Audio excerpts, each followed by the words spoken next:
नमस्कार, मैं हूं आशीष चित्रांशी और आप देख रहे हैं the news launcher. Hot topic with Hemant Atri. Control room Hemant ji को जोड़िए, स्क्रीन पर ले आइए फटाफट। स्वागत है हेमंत भाई।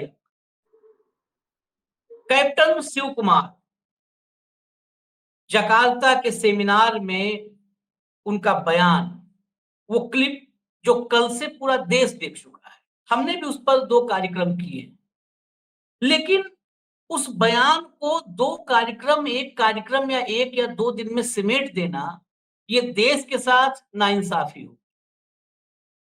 उस बयान के पीछे भारत की 11 साल की सियासत का पोस्टमार्टम छिपा हुआ है। देश अगर आज ये पोस्टमार्टम नहीं किया और पोस्टमार्टम रिपोर्ट नहीं देखा, तो इस देश के लोकतंत्र और संविधान की शव यात्रा निकालनी पड़ेगी। क्यों? आज जो पहलू पिछले 24 घंटे में कैप्टन शिव कुमार के बयान पर नहीं छुआ गया है, उस पहलू को हम टच करेंगे, आपको दिखेगा। आप याद कीजिए, कल से किसी ने नहीं याद किया, याद कीजिए हमारे विदेश मंत्री जयशंकर ने क्या कहा था हेमंत भाई। सबसे पहले तो उन्होंने कहा कि हमने पाकिस्तान को बता करके किया, जो कुछ किया ऑपरेशन सिंदूर किया 7 तारीख को, तो पाकिस्तान को बता करके किया। पूरा देश कई दिन जवाब मांगता रहा, कोई जवाब नहीं। आखिर में जब सफाई वाला दौर शुरू हुआ, तो क्या कहा गया कि नहीं, जयशंकर के कहने का मतलब था कि 5 मिनट बाद, 5 मिनट बाद मतलब ऑपरेशन खत्म हुआ, जब ऑपरेशन सिंदूर हमने आतंकी ठिकानों को ध्वस्त किया, उसके 5 मिनट बाद पाकिस्तान को हमने इंफॉर्मेशन दी। जिस विषय पर बहुत तकनीकी मामला है, गौर से समझिए और टाइमलाइन को देखना होगा। जिस विषय पर कल से चर्चा नहीं हुई, उस विषय पर आज चर्चा होगी। ऑपरेशन सिंदूर खत्म होने के 5 मिनट बाद जयशंकर पाकिस्तान से, मैं उनकी बात मान लेता हूं, बाद वाली बात, कि 5 मिनट बाद पाकिस्तान को बता रहे थे कि क्या क्या किया है। तो पाकिस्तान से पूछ रहे थे कि कितने हमारे फाइटर जेट गिराए। 5 मिनट बाद जब ऑपरेशन सिंदूर शुरू हुआ, फर्स्ट पहला ही झटका लगा है। जब हमने ऑपरेशन किया, पहले झटके में हमारे विमान गिरे हैं, ये अनिल चौहान सीडीएस ने भी कहा और कैप्टन शिव कुमार ने भी कहा। हमारे विमान गिर रहे थे, जयशंकर पाकिस्तान से बतिया रहे थे और बेशर्मी से देश को बता रहे हैं कि हम पाकिस्तान को इन्फॉर्म कर रहे थे। अब दूसरी तस्वीर अभी आगे दिखाएंगे सर, वो भी याद कर लीजिए। मोदी जी का वो म्यूट चुनाव प्रचार, एजेंसियां, एएनआई, वीडियो कैप्चर, 5-7 कैमरामैन लगे थे, इस एंगल से उस एंगल से, जो है ओएसएस, ओवर शॉट फोल्डर और फलान ढिमकान, जितने शॉट हो सकते हैं फिल्मिस्तान में सब बन रहे थे। तीनों आर्मी के चीफ थे, सीडीएस थे, प्रधानमंत्री थे, मंत्री थे, और विजुअल बन रहे थे, मौन विजुअल, आलम आरा, मौन विजुअल बन रहे थे, चुपचाप। क्या चल रहा था ये? जिस समय देश को डैमेज हुआ, आप सोचिए नरेंद्र मोदी और जयशंकर ने क्या किया इस देश के साथ। जिस समय इस देश को बड़ा डैमेज हुआ, उस समय प्रधानमंत्री, कितना कोई निर्लज्ज हो सकता है, कितना हो सकता है, आप लिमिट बताइए जरा, सोचिए दर्शक। उस समय इस देश का प्रधानमंत्री म्यूट चुनाव प्रचार कर रहा था, म्यूट चुनाव प्रचार, आर्मी के अलग अलग तीनों अंगों के अध्यक्षों को बिठा करके, मंत्रियों को बिठा करके, और जयशंकर बता रहे हैं कि हम पाकिस्तान को इन्फॉर्म कर रहे थे कि हमने आपके यहाँ कितनी तबाही मचाई। चलते हैं हेमंत भाई के पास, लेकिन हेमंत भाई के पास चलने से पहले जरा कुछ चीजें दिखा दें आपको, ताकि सनद रहे, इससे आप रिलेट कर पाए। लाइए स्क्रीन पर फटाफट, ये देखिए। Thank you Vadodara, today was extremely special. ये आगे अभी इसको हम और ब्रीफ करेंगे।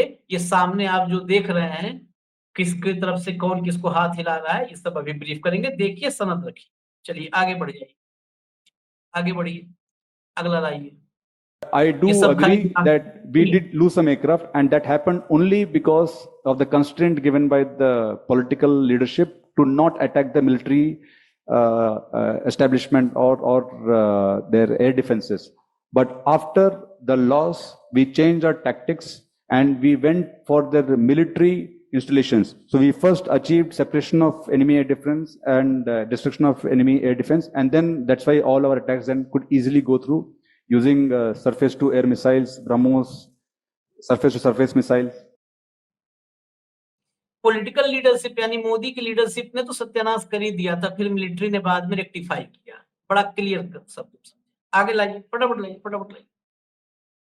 A message to Pakistan saying we are striking at terrorist infrastructure. We are not striking at the military. So the military has an option of standing out and not interfering in this process. They chose not to take that good advice. सुना आपने? उन्होंने advice नहीं, लेकिन बताया क्यों नहीं? और दूसरी बात, अभी वो वाली बाइट याद कर लीजिए जिसमें कहा था कि जैसे ही ऑपरेशन खत्म हुआ हमने तब पाकिस्तान को इन्फॉर्म किया। क्या इन्फॉर्म किया, क्या किया? ये अभी हेमंत जी से समझेंगे हम क्या किया, इनको बताओ। अगला दिखा दीजिए जरा। ये देखिए, इसको कहते हैं इशारों में कड़ा संदेश, जो भारत पिछले 11 साल से देता है। मोदी मीडिया लिखते हैं ना, इशारों में, मतलब आवाज ना निकले और मुंह ऐसे चले और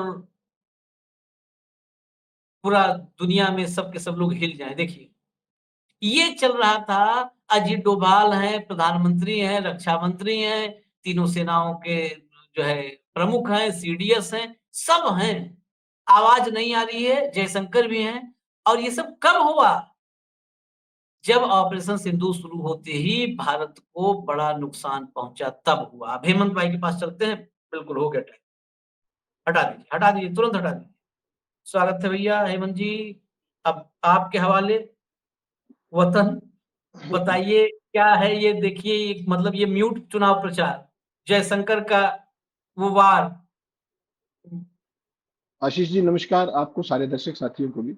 देखिए, जब भी कोई सैन्य संघर्ष होता है, कोई इस तरह की स्थिति, ऑपरेशन की बात होती है, युद्ध की बात होती है, उसमें दो चीजें आशीष भाई सबसे महत्वपूर्ण होती है।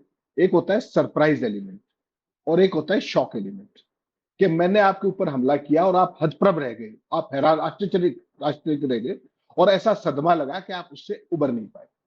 वो सबसे महत्वपूर्ण चीज होती है। आपने हाल ही में इजराइल का ईरान के ऊपर अटैक देखा, ईरान का काउंटर रिटेलिएशन देखा, रूस का यूक्रेन पे हमला देखा, यूक्रेन के हमले रोज देखते हो, आप सारे देखते हो। कभी किसी देश के प्रधानमंत्री को ऐसी बैठकें करते हुए देखा आपने? कभी किसी प्रधानमंत्री को देखा हो? पुतिन को देखा हो, खामनेई को देखा हो, नेतन्याहू को देखा हो? हमारा जो ये अटैक था ऑपरेशन सिंदूर के दौरान जो हमने शुरू किया, उसके अंदर सरप्राइज एलिमेंट और शॉक एलिमेंट बिल्कुल खत्म था। और पाकिस्तान और चीन इंतजार कर रहे थे कि जो ये इनका जो ड्रामा खत्म हो, जो ऑप्टिक्स खत्म हो। क्या था वो? बेसिकली हर एक बैठक के फोटो, ये बैठकें गुप्त होती है, बैठकें होती गुप्त होती है, कभी भी ये चीजें बाहर नहीं आती। हमारे यहाँ उल्टा था, जैसे आपने दिखाया कि बाकायदा कई कैमरे लगा करके शूट किया जा रहा था। हर बैठक के फोटो, वीडियो, मोदी का कैमरा प्रेम, वो सारी चीजें। आर्मी चीफ बैठे हैं, सीडीएस बैठे हैं, रक्षा मंत्री बैठे हैं, और क्या नाम है, विदेश मंत्री बैठे हैं, और आपके राष्ट्रीय सुरक्षा सलाहकार बैठे, सारी। अच्छा, फिर ब्लैकआउट्स हो रहे हैं। ओवरबोर्ड जाकर के एक खास तरह का ऑप्टिक्स देश के अंदर क्रिएट किया गया, एक युद्ध का माहौल, युद्ध का उन्माद पैदा किया गया। और पाकिस्तान को ये बहुत अच्छे से पता था कि ये लोग अब इन तैयारी में है और किसी भी समय ये कुछ कर सकते हैं। उसके बाद जिस तरीके से हमने, जो जयशंकर वाली बात है, वो तो पूरी जीवन रहस्य रहेगा, क्योंकि वो तो कभी इस बात को कोई अब स्वीकार नहीं करेगा। जैसा कि उन्होंने कहा था, अभी आपने जो दिखाया भी, कि जयशंकर का ये बयान जो था कि ऑपरेशन शुरू होने से पहले आतंकी शिविरों पर हमले की बात बता दी थी, इसको कोई स्वीकार नहीं करेगा, लेकिन ये सदा रहेगा जयशंकर के पूरे कैरियर के ऊपर एक ये दाग रहेगा, कोई माने या ना माने। अब सवाल आशीष भाई कि मैं क्यों कह रहा हूं आपको सरप्राइज एलिमेंट इंपॉर्टेंट होता है। अगर आप ये सब ऑप्टिक्स करने की बजाय सीधा सीधा हमला करते आतंकी शिविरों पर ही, बिना कोई इस तरह की फिल्म बनाए, बिना कोई नाटक रचे, बिना कोई ऑप्टिक्स क्रिएट किए, बिना भक्तों के उसके टेम्परामेंट, पूरे टेम्पो को एग्रीवेट किए, आगे बढ़ाए, तो पाकिस्तान हो सकता है चौंक जाता, जो मैंने सरप्राइज एलिमेंट कहा और शॉक एलिमेंट कहा। लेकिन वो तो तैयार बैठे थे, और आप लगातार डॉगी मीडिया के थ्रू जयशंकर साहब तमाम लोग क्या कह रहे थे, आतंकी शिविरों को नष्ट करेंगे, आतंकी शिविरों पर हमला करेंगे, तो तैयार हो गए कंप्लीटली। और भारतीय वायुसेना, जैसा कैप्टन ने बताया शिव कुमार ने, कि भारतीय वायुसेना को यह मैंडेट दे दिया कि आर्मी की जो एयरफोर्स जो एक्शन करेगी, जो भारत एक्शन करेगा, उसमें पाक डिफेंस एस्टेब्लिशमेंट और किसी भी फौजी उसको छेड़खानी नहीं करनी है, एयर डिफेंस हो चाहे कुछ भी हो, तो उनके हाथ बंद हुए। इसका सबसे वायुसेना पर जो ये थोपी गई बंदिश थी, ये बेसिकली राजनीतिक थी, ये कूटनीतिक थी, और ये एक खास तरह की, जिसको कहते हैं ना, गलत गणना कर लिया आपने, सिचुएशन को गलत आकलन कर लिया, और युद्ध के लेकर के उत्तेजना ज्यादा थी, रियलिटी कम थी। जब मैं आपके ऊपर हमला करने आता हूं और अगर मेरे ऊपर किसी भी तरीके की रिस्ट्रिक्शंस हैं, तो मान करके चलिएगा मुझे 100% रिजल्ट नहीं मिलेगा, मुझे नुकसान हो जाएगा। तो वायुसेना को पहले ही ये कह दिया कि डिफेंस एस्टेब्लिशमेंट पाकिस्तान की नहीं छेड़नी है, केवल टेरर इंफ्रास्ट्रक्चर को हिट करना।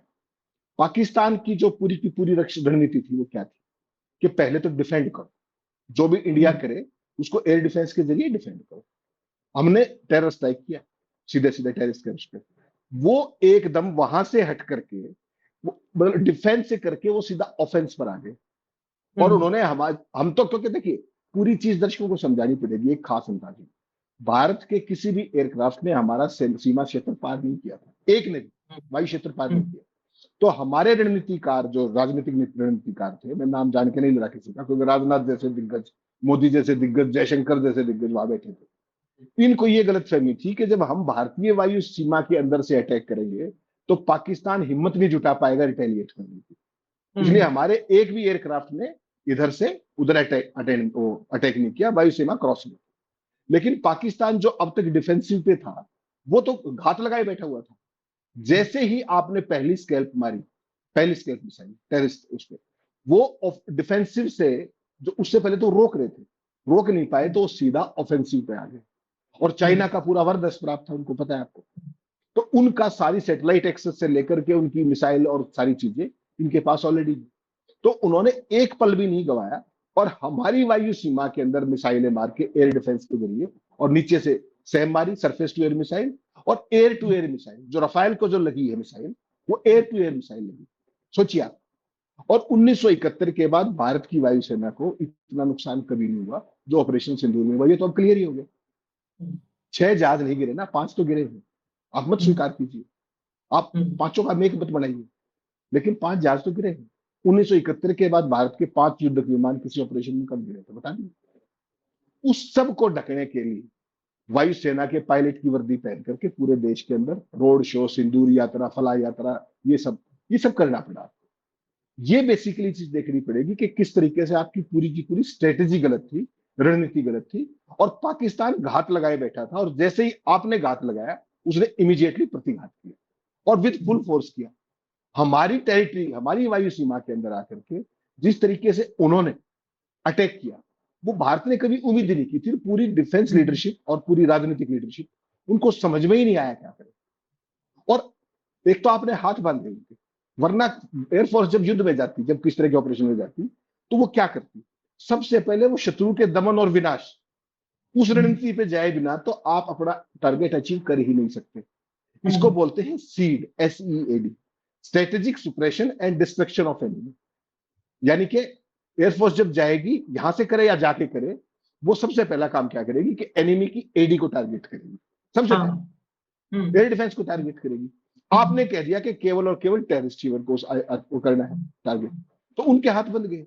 और उन्होंने जब काउंटर किया आपके ऊपर, और आप उम्मीद नहीं कर रहे थे कि हमारा वायु क्षेत्र है, वो कैसे कर सकते, उन्होंने कर दिया। तब जाके अनिल चौहान साहब ने, CDS साहब ने कहा कि देखिए हमारी रणनीतिक में बदलाव किया गया, और उसके बाद हमने 2 दिन बाद फुल फोर्स के साथ अटैक किया। Salutes to air force, there is no doubt about it. लेकिन उनके ऊपर बंदिश किसने लगाई? राजनीतिक नेतृत्व ने लगाई, कैप्टन शिव कुमार ने सरेआम कहा, लगाई कि नहीं लगाई? और सबसे दुख की बात क्या आशीष भाई, हमने हमला किया, हमारे हाथ बंधे हुए थे, उसके बाद हमने प्रेसिजन स्ट्राइक करके टेररिस्ट कैंपों को खत्म किया। और 10 तारीख को जैसे ही हमने स्ट्रेटेजी बदली, हमारी ब्रह्मोस और तमाम मिसाइलों ने उनकी डिफेंस एस्टेब्लिशमेंट, उनकी एयर डिफेंस, उनके एयर बेसिस कितना डीप मारा हमने। जब हम क्लियर कट एज पे पहुंच गए, तब ट्रंप साहब आगे बीच में, और चंद घंटों के भीतर ये देखिए, ये है गद्दारी। आप समझ नहीं रहे इस बात को। जब वायुसेना का नुकसान हुआ तो 2 दिन आपको खड़े होकर रणनीति चेंज करनी पड़ी, पूरा थॉट प्रोसेस कि अब क्या करें। और वायुसेना ने कहा कि हमारे पास केवल एक ही विकल्प है कि इनको ठोका जाए ठीक से। तो तब कहा गया कि ठोक लीजिए। उन्होंने ठोका तो शाम को 5:33 पर ट्रंप साहब का ट्वीट आ गया। कौन से हालात थे? पहले आपने वायुसेना के हाथ क्यों बांधे? बिना सीड किए कैसे आप कोई ऑपरेशन सक्सेसफुल कर सकते हैं जब तक आप दुश्मन की एडी को टारगेट नहीं करेंगे? एयरफोर्स का तो काम है भाई ये। They are the professional people, they plan how to do it and how to execute and how to get the best results. Who stop them from doing that? That is the question, number one. Number two, जब clear cut strategic edge आ गया आपके पास, clear cut कि भाई आज तो सुबह सुबह पाकिस्तान का भूत भर दिया, उस समय शाम को आपने, मैंने आपको पहले भी एक शो में बताया था उसी दिन जिस दिन ये खत्म हुआ, कि आशीष भाई अगर 2 घंटे वायुसेना को और मिले होते तो शाम का प्रोग्राम फिर था 7 बजे, और शाम को आपने 6 बजे चुपके से एक लाइन की प्रेस कॉन्फ्रेंस करके सीज फायर हो गई। तो इस पूरे ऑपरेशन ने एक बात साबित की पूरे देश के सामने, माफ कीजिएगा, with all best regards to our defence forces, कि कोई भी सक्सेसफुल ऑपरेशन कैसे नहीं किया जाना चाहिए। ये भारत की सरकार ने दिखाया। सरप्राइज एलिमेंट खत्म, शॉक एलिमेंट खत्म, एयरफोर्स के ऊपर बंदिशें लगा दी, केवल टेररिस्ट को स्ट्राइक करोगे, उसके बाद उनका नुकसान हुआ। और जब एयरफोर्स का खून खोल रहा था, सेनाओं का खून खोल रहा था कि इनको अब सबक सिखाएंगे, देखिए हमने उनके टारगेट किए थे टेररिस्ट के, हमने उनकी एयरफोर्स किसी चीज को एस्टेब्लिश नहीं किया, उन्होंने सीधे हमारे एरियल असेट्स टारगेट की, एयरक्राफ्ट उसकी टारगेट की। और 2 दिन बाद जब हमने इसका बदला लिया, जब हम क्लियर कट स्ट्रेटेजिक एज के ऊपर पहुंच गए, तब आपने सीज फायर कर दिया अनाउंस। तो कौन जीता भाई? वायुसेना को इस नुकसान का जिम्मेदार कौन है? किसने ये कहा कि हमने हमला करने से पहले बता दिया था कि पाकिस्तान, हमारे हमले केवल पाकिस्तान के आतंकी शिविरों तक सीमित रहेंगे और इस बेहतर होगा कि आपकी आर्मी बीच में ना आए। ये जयशंकर साहब के ऐतिहासिक शब्द है। तो आपने सरप्राइज खत्म कर दिया, शॉक खत्म कर दिया, एयरफोर्स के हाथ बांध दिए, उसके बावजूद उन्होंने स्ट्राइक किए, उन्होंने जीत की तरफ निर्णायक कदम बढ़ाए, पाकिस्तान की कमर तोड़ने का ठेका ले लिया था, बीड़ा उठा लिया था। उस समय आपने सेकेंड राउंड से पहले उठा करके सीज फायर कर दिया ट्रंप के हस्तक्षेप से। तो इससे आपका 56 इंची, इससे आपका बड़बोलापन, इससे आपकी रणनीतिक समझ, इससे आपकी भविष्य की दृष्टि कि भाई हम पाकिस्तान को कैसे सबक सिखाएं, ये वही विश्वगुरु है जो बालाकोट के समय क्या कह रहे थे कि मैंने एयरफोर्स के कमांडरों को कहा कि मौसम गड़बड़ है, बढ़िया है, बादलों में से रडार पकड़ नहीं पाएगा जहाज को। एकमात्र विश्वगुरु है दुनिया में, याद होगा आपको। उसके बाद नाली से गैस के चाय बनाई, गणेश जी की पहली प्लास्टिक सर्जरी कराई। तो और अब पहले एयरफोर्स के हाथ बांध दिए, जब वो निर्णायक बढ़त की तरफ चले गए, पाकिस्तान को सबक सीखने ही वाले थे, तब जाकर के आपने सीज फायर कर दिया। ये आपकी राष्ट्रभक्ति है, ये आपका राष्ट्र प्रेम है, ये आपका 56 इंच है, केवल और केवल इसलिए कि डिप्लोमेटिकली हम एग्रेसर ना लगे। जब हम उनकी सीमा में जाकर के टेररिस्ट कैंप को अटैक करना चाह रहे हैं और हमने डिसाइड कर लिया, तो हम एग्रेसर तो है, हमने किया ना एग्रेशन, सेल्फ डिफेंस में किया भाई। हमने जाके वो सेल्फ डिफेंस में कर रहे हैं, आतंकियों ने हमारे यहाँ वो किया, हमने सेल्फ डिफेंस में अटैक किया, तो इसमें एग्रेशन की बात क्या थी? लेकिन जरूरत से ज्यादा समझदार बेसिकली इस पूरे खेल ने एक चीज दिखा दिया कि किस तरीके की सरकार है। हेमंत भाई, मैं बीच में रुक रहा हूँ, जरूरत से ज्यादा समझदार नहीं, जरूरत से ज्यादा डरपोक, जरूरत से ज्यादा कायर जब लोग होते हैं तो ऐसे ही होता है। मैं फिर उस बात को, 2 बात को लाना चाहता हूं चर्चा में, जो आपने भी पूरा का पूरा बता दिया सीक्वेंस। ये ऑपरेशन जब शुरू हुआ तो भारत को भयंकर डैमेज हुआ, नुकसान हुआ, भयंकर ही हम कहेंगे हमारे देश के लिए। तो एक एयरक्राफ्ट भी, एक लड़ाकू विमान भी गिरा तो हमारे लिए नुकसान है। आप तो उससे ज्यादा बात कर दिए, नुकसान हमको हुआ। जयशंकर, ये देश से झूठ बोलना, इससे बड़ा देशद्रोह तो हो ही नहीं सकता कोई भी। जयशंकर ने बार बार एक बात, सबसे ज्यादा विवाद इसी पे चला, 1 सप्ताह चला था कि पहले बताया था कि बाद में बताया था, यही ना, पहले बताया कि बाद में बताया। आखिर में सहमति, आम सहमति बनी कि चलो 5 मिनट बाद बताया। 5 मिनट बाद क्या बताया साहब, मुझे ये समझना है आज कि हमारे लड़ाकू विमान गिर गए भाई, वही पहले ही अटेम्प्ट में तो गिरे दनादन। फिर क्या बात कर रहे थे, क्या बात कर रहे थे? अगर उस वक्त बात आप कर रहे थे ये बताने के लिए कि हमने आपके खाली आतंकी ठिकानों पे हमला किया था, आपने हमारे लड़ाकू विमान गिरा दिए, गलत बात है, अच्छी बात नहीं है, हम कट्टी कर लेंगे, अब बात नहीं होगी हमारी, अब चलो बहुत दिन की दोस्ती हो गई, खत्म करते, क्या बात कर रहे थे? ये देश को गुमराह करने, देश के आंख में धूल झोंकने, इससे कुत्सित प्रयास क्या हो सकता है? ये मैं इस रोल में बहुत, मेरे मन में अभी भी ये सवाल शांत नहीं हो रहा है, क्या बात करोगे भाई? आशीष जी, गलत रणनीति को डिफेंड करना इंडिफेंसिबल है। और उसी की लगातार ये लोग कोशिश कर रहे हैं। सारे का सारा मेस्ड है पॉलिटिकल लीडरशिप के द्वारा। वायुसेना ने कहीं कोई गड़बड़ नहीं की, आर्म फोर्सेस ने कहीं कोई गड़बड़ नहीं की। जब सरकार ने पूरे मामले को ठंडा कर दिया डॉगी मीडिया के जरिए, सवाल खत्म कर दिए, तब जाकर के सीडीएस चीफ साहब ने क्या कहा सिंगापुर में जाकर के शांग्री-ला डायलॉग में। उन्होंने सरेआम बताया कि हमारी स्ट्रेटजी में चूक थी, हमने 2 दिन बाद रिवाइज किया और हमने विद फुल थ्रॉटल के जाकर के उनको अटेम्प्ट किया। उसमें जो चीज रह गई थी जो वो नहीं बताना चाह रहे थे, वो कैप्टन शिव कुमार ने बता दी। सिंपल सी बात है कि भाई हम क्यों नहीं कर पाए, क्योंकि हमारे ऊपर पॉलिटिकल लीडरशिप ने हमें परमिशन नहीं दी थी कि उनकी डिफेंस एस्टेब्लिशमेंट को टारगेट करना है। सवाल यह है कि उन सारे सवालों को कितने जहाज गिरे, क्या नहीं गिरे, नुकसान हुआ नहीं हुआ, रणनीति में कहां चूक हुई, पॉलिटिकल लीडरशिप कहां फेल हुई, उसके सबको छोड़ करके एक व्यक्ति का तुरंत दंगा पीटना शुरू कर दिया गया। 2 दिन इंतजार किया, ट्रंप राष्ट्र के नाम संदेश दे चुके थे, शहबाज शरीफ दे चुके थे, सब 2 दिन बाद हमारे महोदय आए, राष्ट्र के नाम संदेश दिया, सुबह सुबह आदमपुर में जाके फोटो शूट किया। 2 दिन बैकग्राउंड में आपने देखा है 400 मिसाइल, MiG-29 जहाज, सारा देखा आपने। हाँ, और जितना उसके मोदी बाद जी ने बनाया है सब मैन्युफैक्चरिंग जो किया है मैन्युफैक्चरिंग सब उनके पीछे था। तो वो सारे का सारा जो करके वहां फोटो शूट हुआ पूरे देश के पेट्रोल पंपों पे, नुकड़ों पे, मोदी जी के पायलट की वर्दी में। अरे आप लोकतांत्रिक देश के राष्ट्राध्यक्ष हो भाई, आप सैन्य देश के, सैन्य शासन वाले देश के थोड़ी हो। लोकतांत्रिक देश का शासनाध्यक्ष इस तरह के फोटोग्राफी से क्या दिखाना चाह रहा है? केवल एक फेक नैरेटिव, केवल एक फॉल्स नैरेटिव, केवल एक 56 इंची फर्जी सीना, फर्जी राष्ट्रवाद, जो कि हकीकत से कोसों दूर है। कोई भी मॉडर्न वारफेयर के अंदर अपनी किसी भी सेना को, आर्मी हो, एयरफोर्स हो, नेवी हो, उसके हाथ बांध करके कभी युद्ध में नहीं उतारता। आपने उतारा उनको। और मैं दूसरी बात कहता हूं, ये सारी समस्या की जड़ में अगर आप जाएंगे आशीष भाई, तो 2 लाइन की बात है। ये सारे ओवर्ट और कोवर्ट ऑपरेशन लगातार चलते रहते सब देश, तमाम दुश्मन देशों के बीच में। आपने 2014 के बाद जो इसको ऑप्टिक्स और थिएट्रिक्स का थिएटर बनाया ना, कि आज सर्जिकल स्ट्राइक, आज ये स्ट्राइक, आज मोदी ये, आज मोदी वो, 2019 में बालाकोट, ये आर्मी का, एयरफोर्स का रूटीन काम है। आपने उस पर राजनीति की कढ़ाई शुरू कर दी चलाई। उसका ये परिणाम है कि आप बड़बोले तो हो गए, लेकिन सेनाओं के मोरल पे सोचिए, जिनके 5 जहाज गिर गए। अब सोचिएगा वायुसेना ने पलट के कैसा वार किया, जिन जो सबसे उनके जो सुरक्षित वो थे एयरबेसेस, उनको ठोका जाके गुस्से में आकर के कि तुम आओ। ब्रह्मोस ने जो वहां पे प्रलय मचाई है, इसीलिए पाकिस्तान घुटनों पे आया। तो आपके पास मौका था कि अपनी टर्म्स पे उनको झुकाते, आपने ट्रंप के कहने से ठा करके, जो ट्रंप रोज दावा करते हैं। तो सवाल आशीष भाई ये कि ये किस तरह की स्ट्रेटेजी थी, किस तरह का 56 इंच था, ये देखना पड़ेगा ना। बिना किसी विवेक के, बिना किसी स्ट्रेटेजी के, वायुसेना के हाथ बांध कर, खुद पड़ोसी मुल्क को सूचित करके, और हमारे जहाज गिर जाते हैं। यही हुआ ना, या इसके अलावा कुछ हुआ?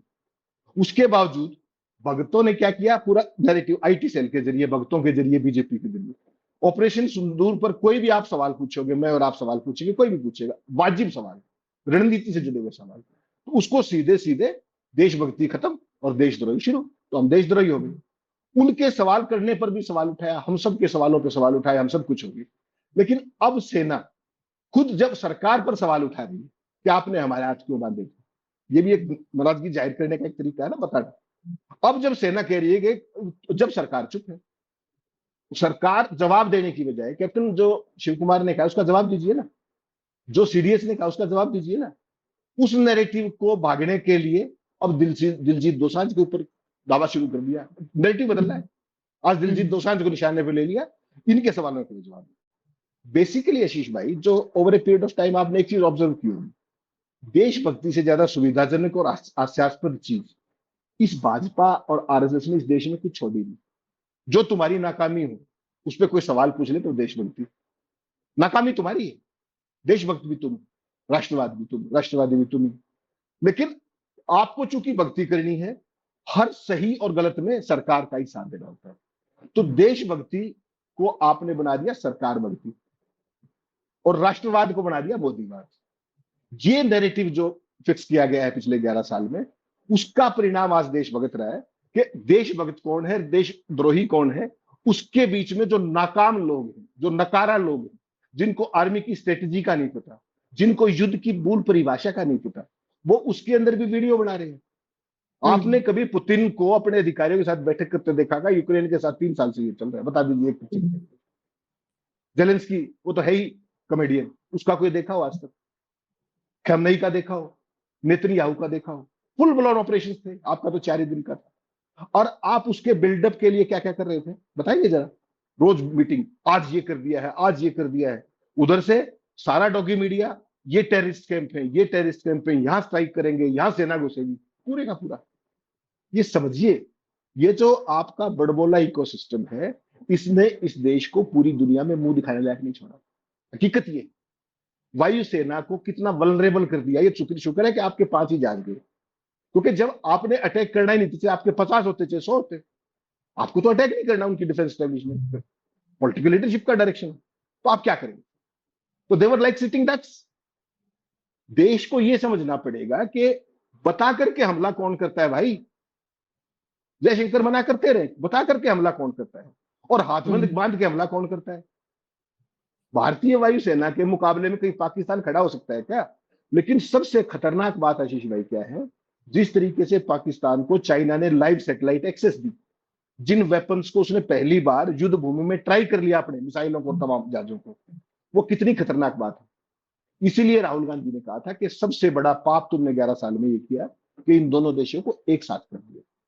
और सरकार आज भी 56 इंची करती घूम रही है। अगर अंदर झांकेगी अपने, तो जनरल चौहान ने जो कुछ कहा है, जो कुछ कैप्टन शिव कुमार ने कहा है, वो इस पूरे देश के लिए एक बहुत बड़ी चिंता का विषय है कि किस तरह का अनाड़ी नेतृत्व हमारे यहाँ है, जो कभी बादलों की आड़ में एयरक्राफ्ट के जरिए हमला करने के रडार नहीं पकड़ेंगे, और कभी हाथ बांध करके वायुसेना को युद्ध नहीं उतारने। अब तो इसमें कोई कंफ्यूजन नहीं बचा ना। अब दे जवाब राजनाथ सिंह, क्या कह रहे थे? अब तो पीओके खुद चल के हमारे पास आ जाएगा, ले आओ, जाओ। क्या कह रहे थे यूपी के मुख्यमंत्री कि तीसरी बार सरकार बढ़ा दीजिए, 1 साल के अंदर पीओके आ जाएगा। आ गया क्या? साल से तो ज्यादा हो गया। तो इस फेक नैरेटिव को समझना पड़ेगा, और इस पूरे खेल के अंदर जो नाकामियां हैं, जिसने भी ये किया, उसकी जवाबदेही तय होनी चाहिए। मेरा भी है। फेक नैरेटिव पे ही देश चल रहा है, कहाँ कौन पीछे हटने वाला, उसी पे पूरा देश चल रहा है। सर्कस में तब्दील हो चुका है देश। दो एक रिंग मास्टर है, सबको भौंक रहा है। खैर, ये सबसे जो पूरे इस 25-26 मिनट हमने चर्चा की, उसकी निचोड़ को अगर समझें एक लाइन में, तो दुनिया में पहली बार हुआ है कि कोई राष्ट्राध्यक्ष हाथ बांध के अपनी सेना को युद्ध में उतारता है, संघर्ष में उतारता है, और हाथ खोल करके जब वो सेना अपने अपने दम पर हाथ खोल करके दुश्मनों का संहार शुरू करती है, तो फिर वही राष्ट्राध्यक्ष अपनी सेना के पैरों को बांध देता है कि रुक जाओ। तो पहले हाथ बांधा, हाथ छुड़ा लिया कि नहीं, ये भाई देश की बात है, भारत माता की बात है, हाथ खोल करके हम दुश्मन को मारेंगे। तो पैर बांध दिए, चलो सीज फायर, रुको। कैसे हाथ खोल लिए? तो यही स्थिति रही, अगर एक लाइन में कहें। तो इजाजत दीजिए, हमें फिर आएंगे आगे, जो बड़ी खबरें होंगी उनको लेकर के। न्यूज लॉन्चर आप लोग देखते रहिए। कल हॉट टॉपिक में हेमंत भाई के साथ मुलाकात। नमस्कार।